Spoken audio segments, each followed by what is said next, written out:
सभी बच्चों को गुड मॉर्निंग।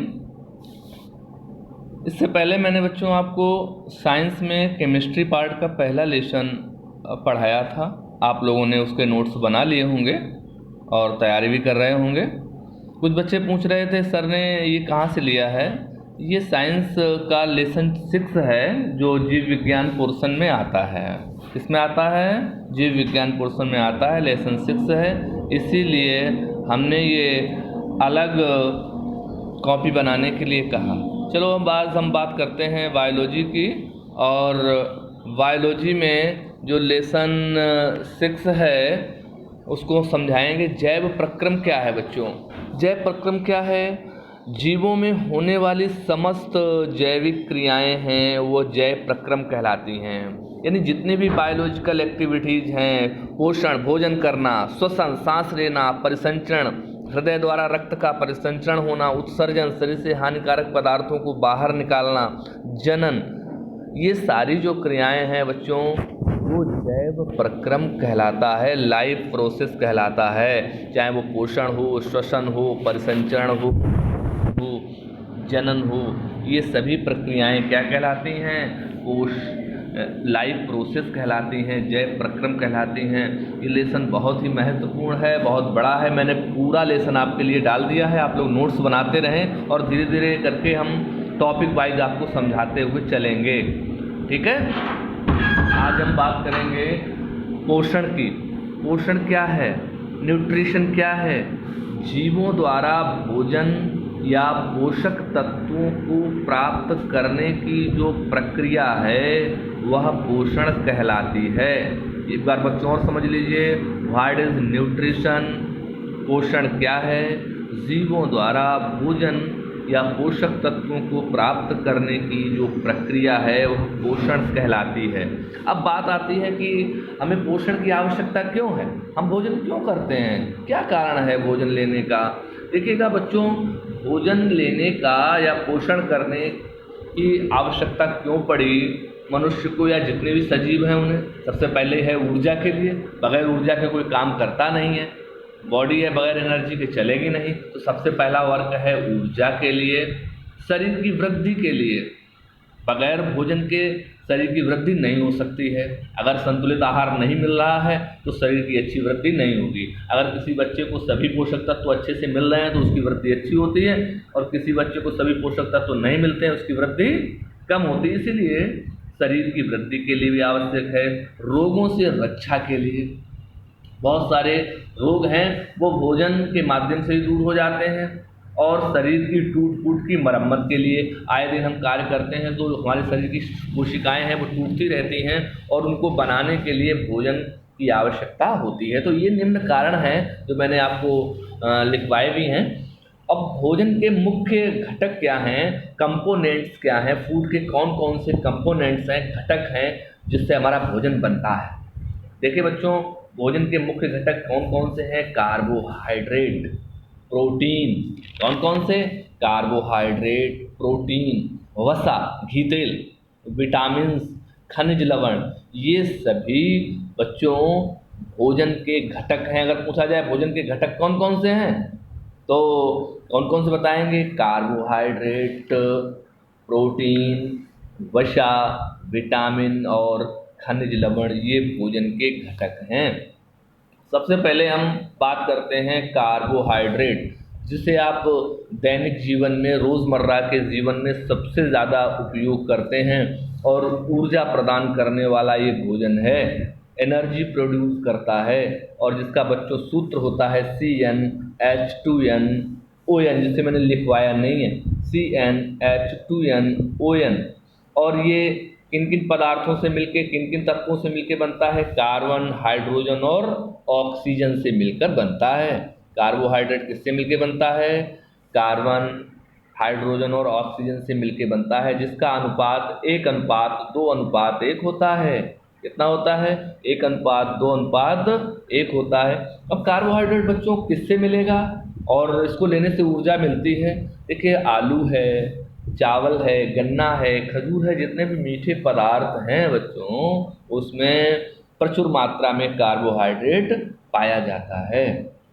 यहाँ पर एक बात और जान लें कि शरीर निर्माण में कार्बोहाइड्रेट 1% ही हिस्सा लेता है। अब प्रोटीन की बात करेंगे बच्चों। प्रोटीन शरीर की वृद्धि, जो शरीर की लंबाई बढ़ती है, वृद्धि होती है, और शरीर की जो टूट फूट की मरम्मत, आए दिन चोट लग जाती है या घाव हो जाते हैं, उनको भरने के लिए या मरम्मत करने वाला ये भोजन है। और ये भी कार्बन, हाइड्रोजन, ऑक्सीजन, नाइट्रोजन और कुछ मात्रा में इसमें सल्फर होता है, CHN, और कुछ मात्रा में यस होता है। बच्चों, प्रोटीन है शरीर की वृद्धि के लिए बहुत आवश्यक है, और इससे इससे प्राप्त किया जाएगा जितनी भी दालें हैं, अंडा है, मांस है, मछली है, मेवे हैं, इनसे प्रोटीन प्रचुर मात्रा में प्राप्त होगी। अब हम अगले भोजन की बात करते हैं। अगला कंपोनेंट्स फूड का कौन सा है? वसा, फैट। ये शरीर को ऊर्जा प्रदान करने वाला भोजन है। कार्बोहाइड्रेट से 3 गुना ऊर्जा इससे प्राप्त होती है। अगर 1 ग्राम हम वसा लेते हैं तो 9.3 किलो कैलोरी ऊर्जा प्राप्त होती है, और ये शरीर को सुंदर और सुडौल बनाता है। और बच्चों, वसा अधिक मात्रा में नहीं लेनी चाहिए। ये मक्खन, घी, वनस्पति घी आदि में प्राप्त होता है। अब हम अगले कंपोनेंट की बात करेंगे, विटामिन। देखिए, विटामिन शरीर को किसी प्रकार की ऊर्जा नहीं देते हैं। ये क्या है, इसकी डिफिनेशन समझ लीजिएगा। वैज्ञानिक फुंक हुए थे। कौन से वैज्ञानिक? फुंक, FUN के। फुंक ने इस विटामिन का नाम दिया, और ये जटिल कार्बनिक पदार्थ हैं जो शरीर को रोगों से बचाए रखते हैं। और ये 2 प्रकार की विटामिन हैं, जल में घुलनशील विटामिन बी और सी, और वसा में घुलनशील विटामिन ADE के एटेक। शार्ट में हम कह सकते हैं वसा में घुलनशील ADE और जल में घुलनशील बी और सी। हम जल में घुलनशील विटामिनों के विषय में बताएंगे। ये कई प्रकार के विटामिन हैं। सबसे पहली है विटामिन B1। इसका रासायनिक नाम बच्चों थायमीन है, और ये ईस्ट, मांस, दूध से प्राप्त होता है, और इसकी कमी से बेरी रोग हो जाता है। B2 राइबोफ्लेविन है। ये पनीर है, गेहूं है, और इससे किलोसिस मतलब है ओंठ का फट जाना, एक तरीके से त्वचा रोग होता है। और B3 पैंटोथेनिक अम्ल इसे कहते हैं रासायनिक नाम, और दूध है, लीवर है, अंडे में प्राप्त होता है। और डर्मेटाइटिस, ये त्वचा में खुजली वगैरह उत्पन्न कर देता है, पपड़ी बन जाती है, इसे डर्मेटाइटिस कहते हैं। और विटामिन B5, इसे निकोटिनिक एसिड कहते हैं। ये मांस यकृत ईस्ट में पाया जाता है, और ये पैलाग्रा, जीभ के अगले भाग पर पपड़ी जम जाती है, इसे पैलाग्रा रोग कहते हैं। और B6 पायरिडॉक्सिन इसका रासायनिक नाम है, और ये ड्राई फ्रूट्स हैं, दूध है, और दालों में मिलता है, और इसकी कमी से एनीमिया, खून की कमी हो जाती है। विटामिन B2, इसे साइनोकोबालामिन कहते हैं, और ये मांस, अंडा और दूध, इसे परनिसिस एनीमिया यानी कि प्राणघाती एनीमिया, बहुत ज़्यादा खून की कमी हो जाती है। और विटामिन C बहुत ही महत्वपूर्ण विटामिन है। एस्कॉर्बिक एसिड, ये जितने भी खट्टे रसीले फल हैं, नींबू, संतरा, मौसमी, चकोतरा, इन सभी में इस प्रकार की विटामिन प्रचुर मात्रा में होती है। और स्कर्वी रोग हो जाता है। स्कर्वी रोग का मतलब होता है मसूड़ों से जो है वो रक्तस्राव होने लगता है, ऐसी दशा को स्कर्वी रोग कहते हैं। थोड़ा सा हम फास्ट समझा रहे हैं। वसा में घुलनशील विटामिन बच्चों A, D, E और K हैं। पहला है विटामिन A, जिसे रेटिनॉल कहते हैं। ये आंखों से संबंधित विटामिन है, और इसकी कमी से रतौंधी रोग हो जाता है। और ये घी, मक्खन, अंडा, हरी सब्जियों में, गाजर आदि में प्रचुर मात्रा में मिलता है। विटामिन D कैल्सीफेरॉल, ये कैल्शियम बनाने का काम करता है, और इससे हड्डियां मजबूत होती हैं। रिकेट्स इससे रोग हो जाता है, सूखा रोग इसे कहते हैं। और ये मांस, दूध और सूर्य के प्रकाश से प्राप्त हो जाता है। विटामिन E, इसे टोकोफेरॉल कहते हैं, और अंडा, गेहूं, मांस से पैरालिसिस रोग हो जाता है, और जनन की क्षमता में कमी हो जाती है। विटामिन K, इसे नेफ्थोक्विनोन कहते हैं, और ये टमाटर, अंडा, रुधिर में इससे रुधिर स्राव होने लगता है, ब्रेन हेमरेज हो जाता है। अब हम बच्चों आपको बात करेंगे पोषण के प्रकार। देखिए बच्चों, पोषण निम्न प्रकार के होते हैं।